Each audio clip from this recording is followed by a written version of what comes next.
Good evening. I'd like to welcome everyone back from holiday vacation. Hope everybody had wonderful holidays and a happy new year. This evening is our Committee of the Whole meeting of January 7th, 2008. And to start off with, if you have an agenda in front of you, on item 2C under Curriculum Committee, we will be removing that from the agenda this evening until we get further information. So again, we are removing item 2C from the agenda. And with that, we'll get started on the first item on our agenda, which is audience communications, and we have Mr. Lloyd Romick.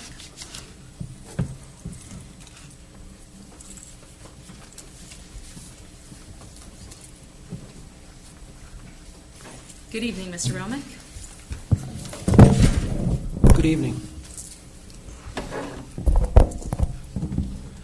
I have two articles I'd like to bring to the board's attention, and I have a question for each one of them. So I found two sheets, so we'll break it up that way. Okay.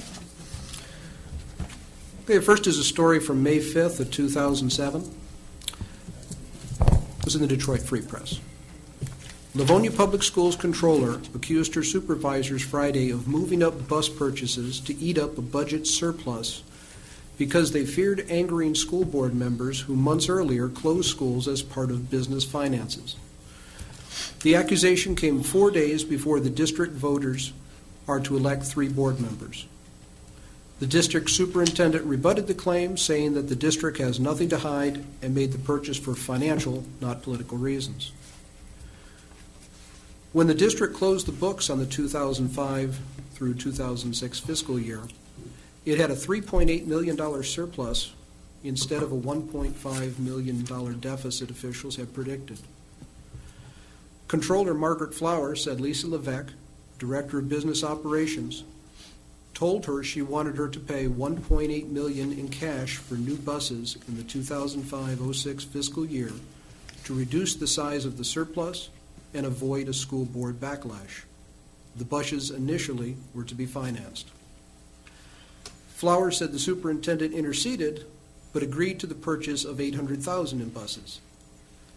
Flower acknowledged coming forward in the political equivalent of a last minute with Tuesday's elections looming to convince voters of the need for change on the board.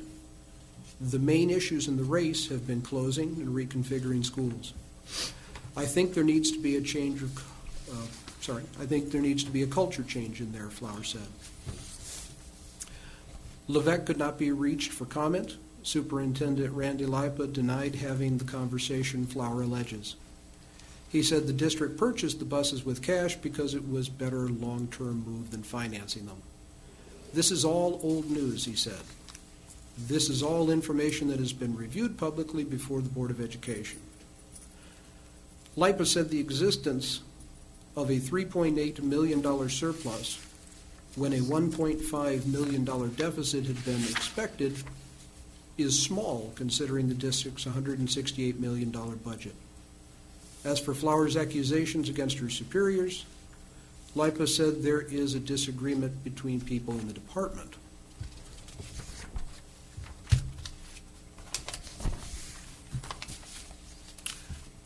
The second article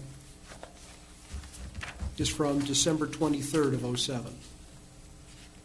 And yes, beginning the second one, Mr.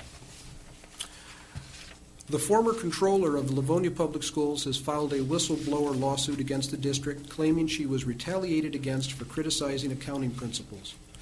Margaret Flower is suing LPS, Superintendent Randy Lipa, and Lisa Levesque, Director of Business Services, seeking damages in excess of $25,000, according to a complaint filed in Wayne County Circuit Court. Flower claims her position was eliminated after she criticized purchasing and accounting practices stemming from the Legacy Initiative decision to close and reconfigure schools. The district was served with the suit last week. The claims are unfounded, said Donna McDowell, Administrator of Communication for the district. We are confident the court will agree. Flower, a Dearborn Heights resident, has been on medical leave since December 11th, 06, with an indefinite return date. In June, she received a letter that the district eliminated the controller position due to reorganization of the finance office. The letter said that her school employment was not terminated. Flower has continued to receive employment benefits, McDowell said. She can return to work The district has continued to inform Margaret she will be considered for placement in any vacancy in which she is qualified, McDowell said. We really feel Margaret has been treated fairly throughout all her years of employment. Flower has worked for the district since August of '86. Court files state that she has been suspended from her job for insubordination for 3 weeks on November 17th of 2006, and that she has become emotionally traumatized during requiring medical care. Her attorney, Douglas Webster, could not be reached for further comment. In addition to the breach of contract, Flower claims a violation of the Whistleblower Protection Act. After she spoke out against the accounting principles that would result in unreliable financial documents for the district, she said that her job was eliminated as a result of talking to the media. McDowell, who has not seen the lawsuit herself, said the district reviewed the facts of the case. The district's attorney, Gary King, has not filed a response. What I'd like to know is, first off, can we see a copy of the lawsuit if the district is named in it? Secondly, what is the definition of insubordination at LPS? Obviously, you can't talk about current litigation, but what's the standard? A 3-week suspension seems mighty steep. I'd like to know whether is that simply at discretion with no boundaries, or is there a written policy on it? Thank you. Thank you.